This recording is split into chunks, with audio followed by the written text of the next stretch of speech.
Hey everybody, Lady Cheryl here. Welcome to my YouTube channel. I've got a very interesting video for you. Trust me on this.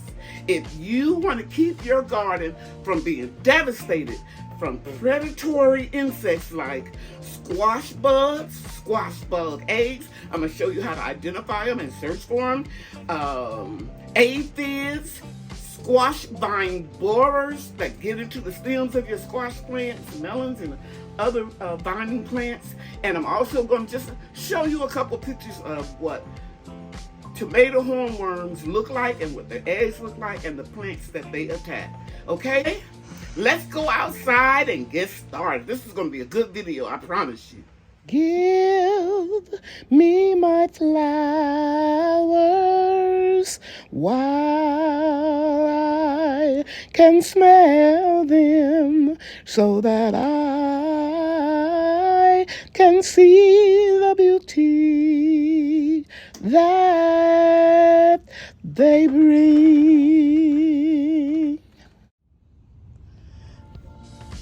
Guys, once you find, and I might have to do a voiceover because you can hear the neighbor's dog barking. Once you find eggs or predator insects in your garden, be sure to examine them carefully. When I say them, I'm talking about your crops. Look at that, isn't that cute? That's my Minnesota midget cantaloupe.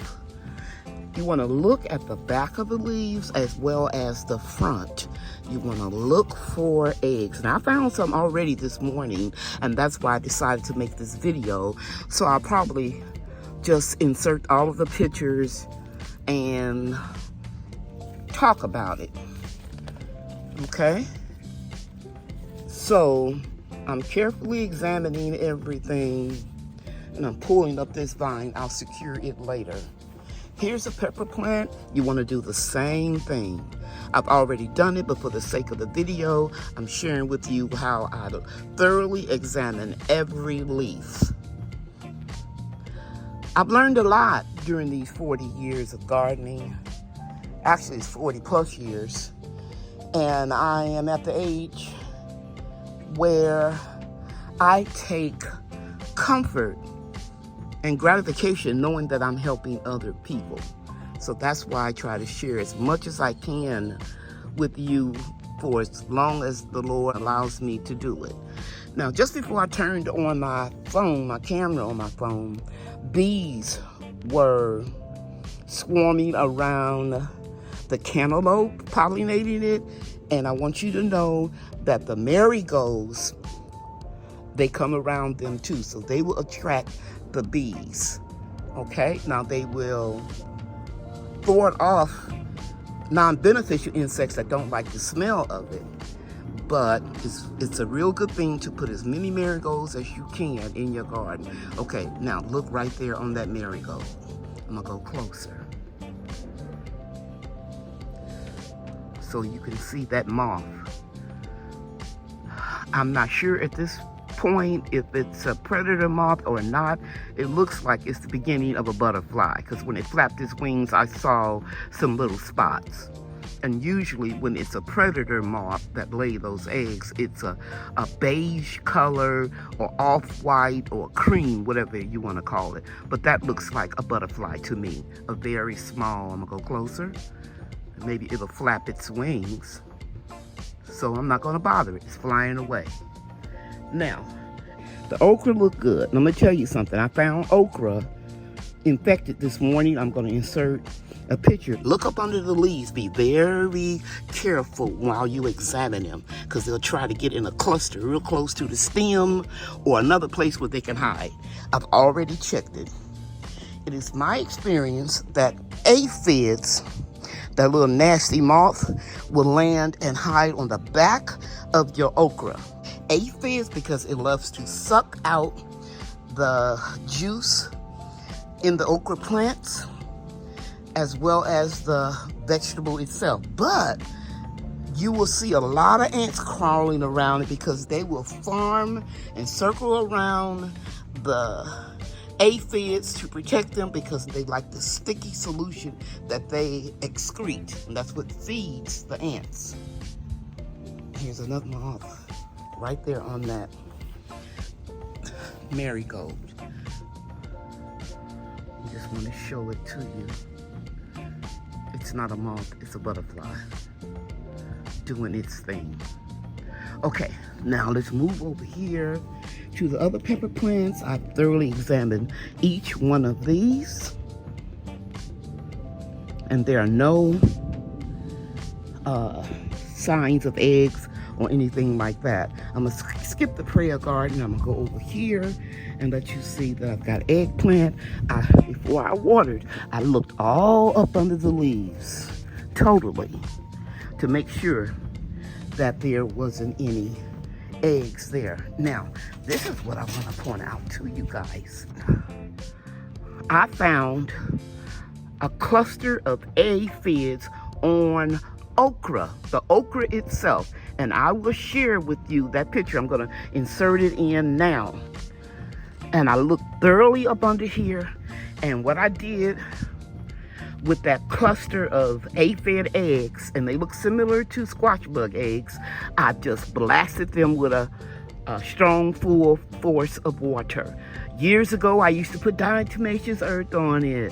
I used to put pure cold pressed neem oil and dish soap and other organic insecticides that didn't have chemicals in it, that were made with essential oils. Let me go back out.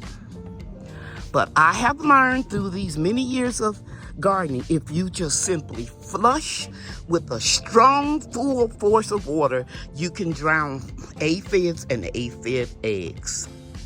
Okay? So we're moving on. All of this looks good in here. Nothing has been damaged. The basil is keeping the insects away and the mice away with the mint right there. And my apples are getting bigger. I counted, we got 6 to survive the storm. Now this is where I pulled out the squash, where I killed squash bugs and saw some eggs. So quite naturally, if I pull these out, they're going to come over here and infect this plant. And I'm going to insert right now the leaves that Bria and I burned this morning by turning them completely over and looking for eggs. And we found, I think, 3 leaves that were infected with the eggs, and I killed 2 squash bugs. Now check this out, guys. You see that right there? That's a squash bug. And I got it. I had it, and then I dropped it. There it goes. See it? I'll insert a picture. Once you see a squash bug, thoroughly examine your squash, your cucumbers, anything that you know, melons that you know that get out the sun here. So you can see that again. That's a squash bug. So I'm going to take this and I'm going to burn it. But that is a squash bug. So that tells me I can't go one day without examining these. Unless I'm on vacation, I will be out here morning or night when it's cooler. Okay? So what you need to do is before and after you water, because my experience has taught me that squash bugs don't like a lot of moisture. Okay, look at this one, guys. Look here. There you go. I'm gonna take it off. Bria looked at this plant. She missed it. I'm gonna take this bad leaf off of here. And you see, I've got patty pan squash down here. See it? Some on the vine, some over here. So no, I'm not gonna take these plants out. I'm just gonna look for bugs. And if you have a youngin', like my grandbabies, you wanna go behind them. That looks like a spider. And my son is the one that has taught me not to kill the spiders. He teaches middle school. He's taught math, science, coached, sports, There we go, another one. See there? Let me see. Can you see them? Yep, we're gonna take that one out too. Here's another one. Can you see it? I'm gonna take that whole branch out and I'm balling it up and I'm gonna burn them.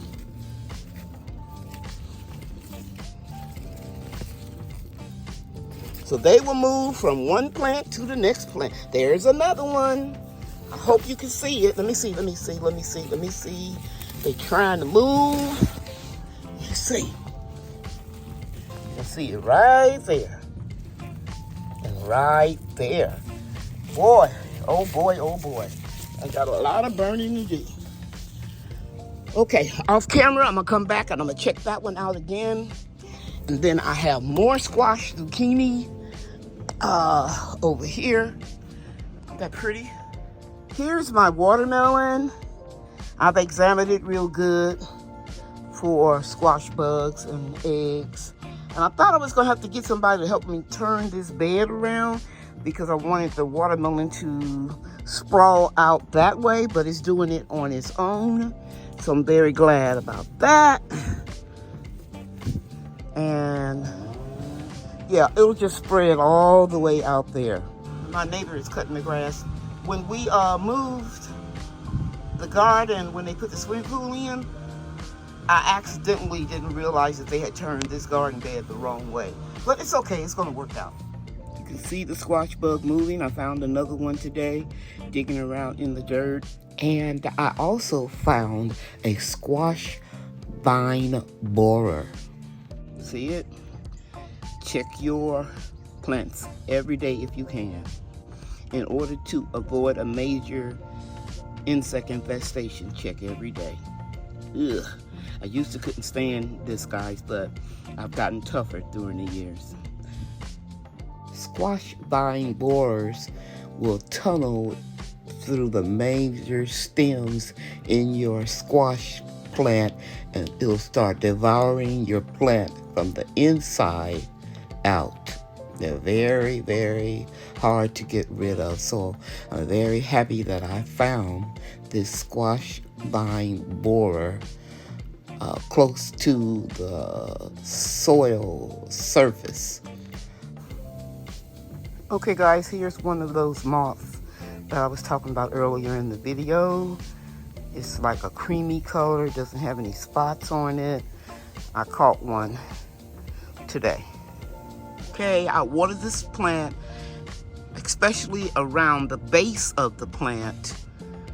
Last night, I sprinkled diatomaceous earth. If you're not familiar with it, let me just tell you that it will kill most insects that have a hard shell and some others, but especially the squash bug is why I put it out. Okay, look guys, I want y'all to see something. It's crawling on the other side of this leaf. See that? So just wait patiently. Water first. There we go. See it? Water first, and then just sit and see what's going to happen. I got my little garden bench, little handy device here that I sit on, and you can reverse it and put, kneel on it. And I just sit there and wait for them to crawl up and get out of the moisture, just like I just showed you. And I'm about to lose this one, so I need to go and take care of it. So if you miss one, if you put neem oil and dish soap around the base, I try not to spray it on the leaves this time of year because it's so hot down here in North Texas. I'm in gardening zone 8A, Mesquite, Texas, real close to Dallas, just a suburb of Dallas. So I'm hitting it with the 1-2 punch.